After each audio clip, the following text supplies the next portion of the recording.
کچھ کر سکتا، اس کے باوجود بھی لوگ نماز نہیں پڑھتے، اس کے باوجود بھی لوگ جو ہے روزہ رکھنے میں کتراتے نظر آتے. یہ ان کی محرومی ہے. اس میں اللہ نے جو ان کو انعام دے رکھا ہے یہ اس کی ناقدری بھی ہے. قرآن مجید نے اس لیے کہا ہے وَاذْكُرُوا إِذْ أَنْتُمْ قَلِيلٌ، یاد کرو اس وقت کو جب تم بہت تھوڑے تھے.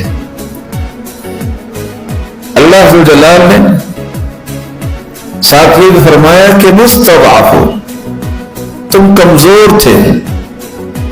تخافون ان يتخطفكم الناس، اس خوف اور ڈر میں تھے کہ لوگ تمہیں اچک لیں گے. فآواکم، اللہ نے تمہیں جگہ دی.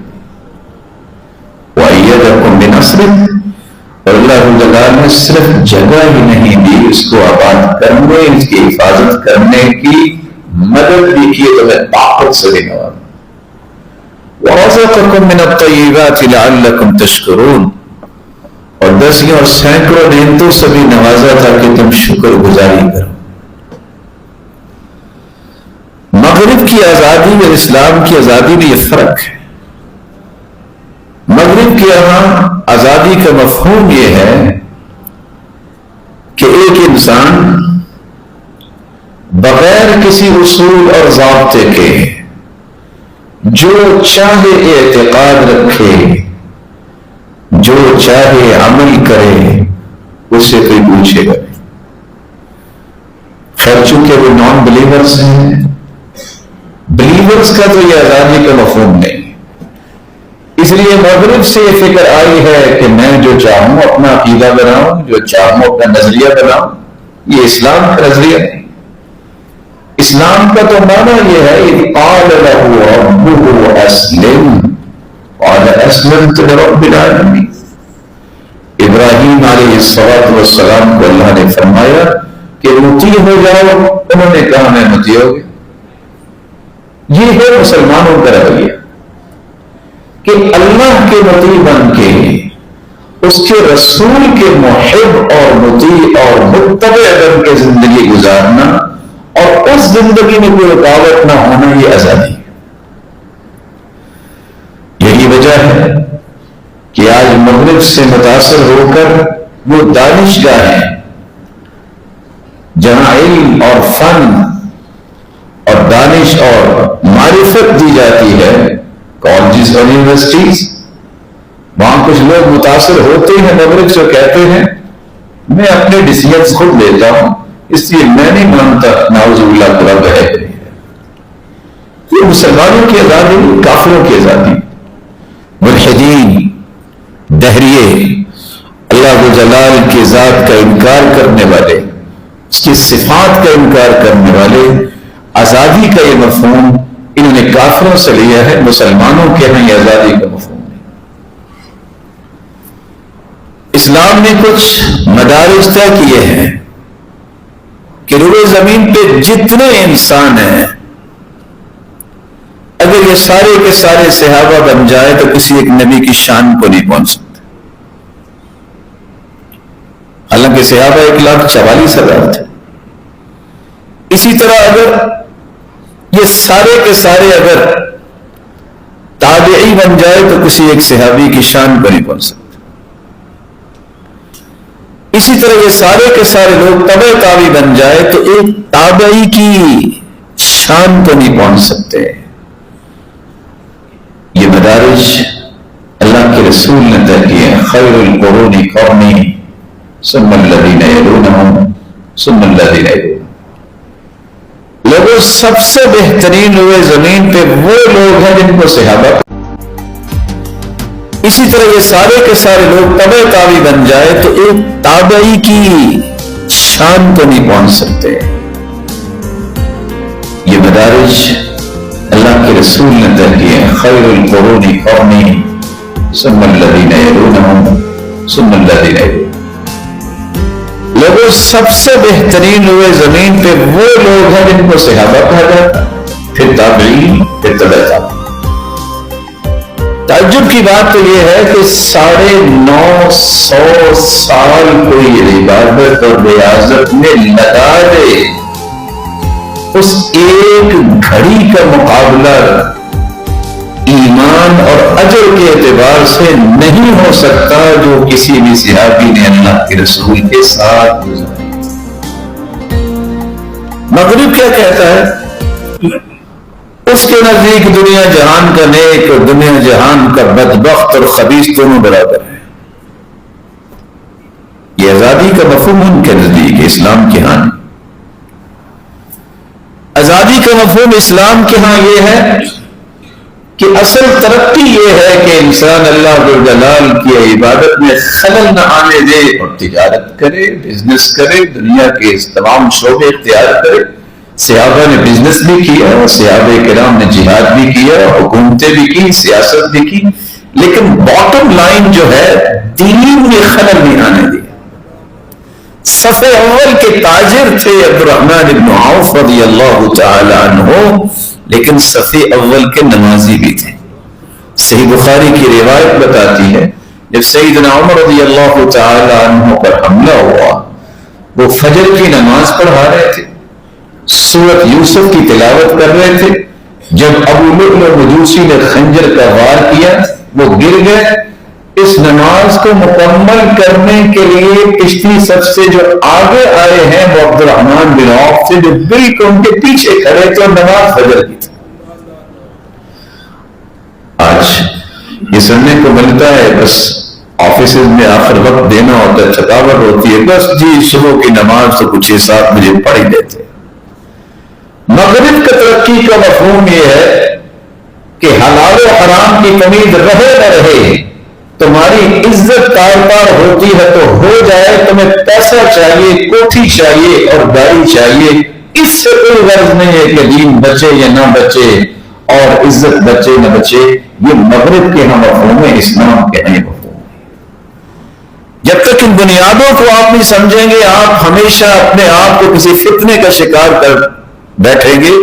اس لیے آزادی کا صحیح مفہوم جو ہے، جو شریعت نے طے کیا ہے، اس کو سمجھنے سے انسان دین بھی بچاتا ہے، عزت بھی بچاتا ہے اور اس آزادی کو انجوائے بھی کرتا ہے، اور وہ آزادی اس کے لیے بہت بڑی نعمت بن جاتی ہے۔ آج آپ جمعہ پڑھنے آئے ہیں، صبح نماز بھی پڑھی ہوگی، اللہ نے امن بھی دیا ہے، اس بات کا بھی آپ کو شکر کرنا چاہیے اور دعا کرنی چاہیے کہ اللہ جلال اس وطن عزیز میں امن کو قائم رکھے، اور ہر وہ شخص جو امن کو تہوالہ کرنا چاہتا ہے اس کو ہدایت دے، نہیں تو اسے اپنے پاس بلا لیں۔ اور یہاں جملے میں مسائل کو شروع کرنے سے پہلے آپ کی خدمت میں پیش کر دوں، شاید زندگی کے کسی بھی وقت آپ کے کام آئے گا جو آپ کو کبھی گرنے نہیں دے گا۔ وطن لا نحميه لا نستحق ان نعيش فيه، جس وطن کی جس میں عبادات کی آزادی ہے، عقائد اللہ جلال کے متعلق اور نیکی کرنے کی آزادی ہے، اس وطن کی اگر ہم حفاظت نہیں کر سکتے تو اس وطن میں ہمیں رہنے کا کوئی حق حاصل نہیں ہے۔ اور ایسے ہی لوگوں کو غدار کہا جاتا ہے جو اپنے ہی گھر کے دشمن ہوتے ہیں، ان کو کبھی دوست نہیں کہا جاتا۔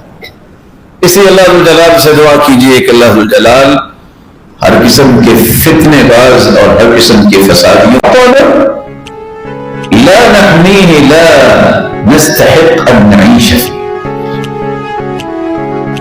جس وطن کی جس میں عبادات کی آزادی ہے، عقائد اللہ جلال کے متعلق اور نیکی کرنے کی آزادی ہے، اس وطن کی اگر ہم حفاظت نہیں کر سکتے اس وطن میں ہمیں رہنے کا کوئی حق حاصل نہیں۔ اور ایسے ہی لوگوں کو غدار کہا جاتا ہے جو اپنے ہی گھر کے دشمن ہوتے ہیں، ان کو کبھی دوست نہیں کہا جاتا۔ اس لیے اللہ جلال سے دعا کیجیے کہ اللہ جلال ہر قسم کے فتنے باز اور ہر قسم کے فسادیوں سے مسلمانوں کو اور مسلمانوں کے اوطان کو اپنی حفاظت میں رکھے۔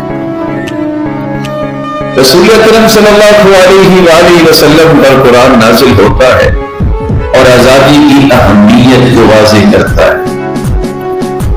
قرآن مجید نے فرعون سے جب آزادی حاصل کی موسیٰ علیہ السلام کی قوم نے تو احسان جتلایا اللہ تعالیٰ نے، وَإِذْ أَنْجَيْنَاكُمْ مِنْ آلِ فِرْعَوْنَ، ہم نے تمہیں نجات دی آل فرعون سے، يَسُومُونَكُمْ سُوءَ الْعَذَابِ، اتنا ذلیل کر دینے والا تمہیں عذاب دیتے تھے، يُذَبِّحُونَ أَبْنَاءَكُمْ، تمام کے تمام مردوں کو قتل کر دیتے، وَيَسْتَحْيُونَ نِسَاءَكُمْ، عورتوں کو زندہ رہنے کی اجازت تھی اور ان کے ساتھ بھی ظلم و تشدد ہو۔ واللہ جلال نے وہاں احسان جتلایا ہے کہ تمہیں اس مصیبت سے، اس ظلم سے نجات۔